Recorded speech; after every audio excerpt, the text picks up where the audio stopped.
Also making sure that credit markets don't seize up. That's where the Main Streeters like me, that's where we would really feel the effects. Senator Biden, you voted for this bankruptcy bill. Senator Obama voted against it.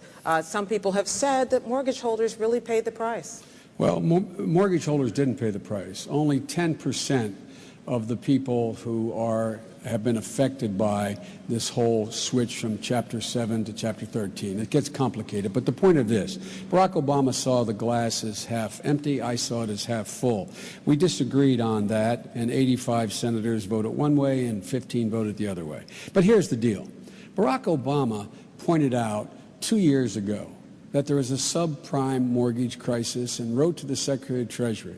And he said, you better get on the stick here. You better look at it. John McCain said as early as last December, quote, I'm paraphrasing, I'm surprised about this subprime mortgage crisis, number one. Number two, with regard to bankruptcy now, Gwen, what we should be doing now, and Barack and Obama and I support it, we should be allowing bankruptcy courts to be able to readjust not just the interest rate you're paying on your mortgage to be able to stay in your home, but be able to adjust the principal that you owe. The principal that you owe. That would keep people in their homes, actually help banks by keeping it from going under.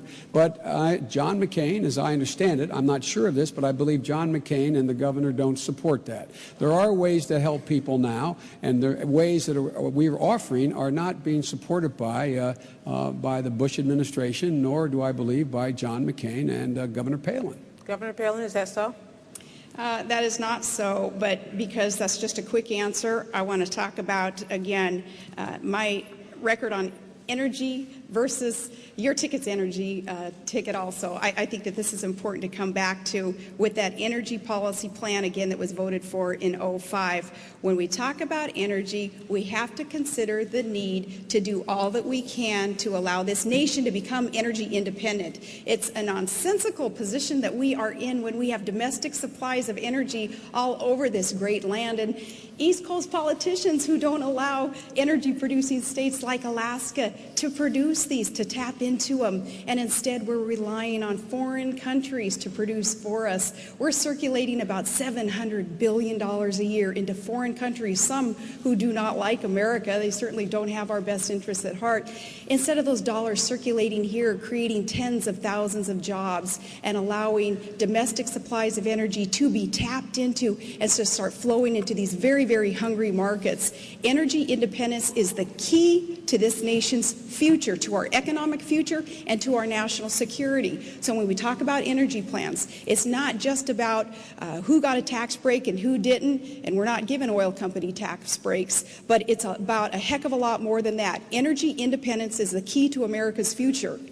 Governor, I'm happy to talk to you in this next section about energy issues. Let's talk about climate change. What is true and what is false about what we have heard, read, discussed, debated about the causes of climate change? Yeah, well, as the nation's only Arctic state and being the governor of that state, Alaska feels and sees impacts of climate change more so than any other state, and we know that it's real. I'm not one to attribute every activity of man to the changes in the climate. There is something to be said also for man's activities, but also for the cyclical temperature changes on our planet. But there are real changes going on in our climate, and I don't want to argue about the causes. What I want to argue about is how are we going to get there to positively affect the impacts. We have got to clean up this planet. We have got to encourage other nations also to come along with us with the impacts of climate change, what we can do about that. As governor, I was the first governor to form a climate change sub-cabinet to start dealing with the impacts. We've got to reduce emissions. John McCain is right there with an all-of-the-above approach to deal with climate change impacts. We've got to become energy independent for that reason also, as we rely more and more on other countries that don't care as much about the climate as we do. We're allowing them to produce and to emit and even pollute more than America would ever stand for. So even in dealing with climate change, it's all the more reason that we have an all-of-the-above approach, tapping into alternative sources of energy and conserving fuel, conserving our petroleum products and our hydrocarbons so that we can clean up this planet and deal with climate change. Senator, what is true and what is false about the causes? Well, I think it is man-made. I think it's clearly man-made. And look, this probably explains the biggest fundamental difference between John McCain and Barack Obama and Sarah Palin and Joe Biden, Governor Palin and Joe Biden. If you don't understand what the cause is, it's virtually impossible to come up with a solution. We know what the cause is. The cause is man-made. That's the cause. That's why the polar ice cap is melting. Now let's look at the facts. We have 3% of the world's oil reserves. We consume 25% of the oil of the world. John McCain has voted 20 times in the last decade and a half against funding alternative energy sources, clean energy sources, wind, solar, biofuels, the way in which we can stop the greenhouse gases from emitting. We believe, Barack Obama believes, by investing in clean coal and safe nuclear, we can not only create jobs in wind and solar here in the United States, we can export it. China is building 1 to 3 new coal-fired plants, burning dirty coal per week. It's polluting not only the atmosphere, but the west coast of the United States. We should export the technology by investing in clean coal technology. We should be creating jobs. John McCain has voted 20 times against funding alternative energy sources and thinks, I guess, the only answer is drill, drill, drill. Drill we must. But it will take 10 years for one drop of oil to come out of any of the wells that are going to be begun to be drilled. In the meantime, we're all going to be in real trouble. Let me clear something up. Senator McCain has said that he supports caps on carbon emissions. Senator Obama has said he supports clean coal technology, which I don't believe you've always supported. I have always supported it. Well, that's a fact. Clear it up for us, both of you, and start with Governor Palin.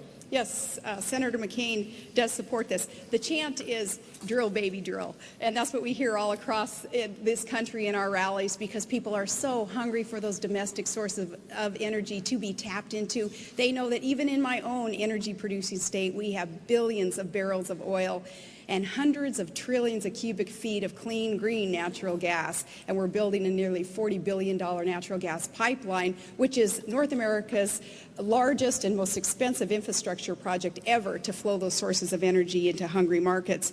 Barack Obama and Senator Biden, you've said no to everything in trying to find a domestic solution to the energy crisis that we're in. You even called drilling safe, environmentally friendly drilling offshore as raping the outer continental shelf. There, with new technology, with tiny footprints even on land, it is safe to drill, and we need to do more of that. But also in that all-of-the-above approach that Senator McCain supports, the alternative fuels will be tapped into, the nuclear, the clean coal. I was surprised to hear you mention that because you had said that there isn't anything, such a thing as clean coal. And I think you said it in a rope line, too, at one of the rallies. We do need to keep within our 2 minutes, but I just want to ask you, do you support capping carbon emissions? I do. Okay, and on the clean coal issue? Absolutely, we do. We call for setting hard targets, number one. Clean coal. On clean coal. Oh, on clean coal. My record, just take a look at the record. My record for 25 years has supported clean coal technology. A comment made in a rope line was taken out of context. I was talking about exporting that technology to China so when they burn their dirty coal, it won't be as dirty, it will be clean. But here's the bottom line, Gwen. How do we deal with global warming with continued addition to carbon emissions? And if the only answer you have is oil, and the governor says John's for everything, well, why did John vote 20 times? Maybe he's for everything as long as it is not helped forward by the government. Maybe he's for everything if the free market takes care of it. I don't know, but he voted 20 times against funding alternative energy sources. The next round of questions starts with you, sure. Senator Biden. Do you support, as they do in Alaska, granting same-sex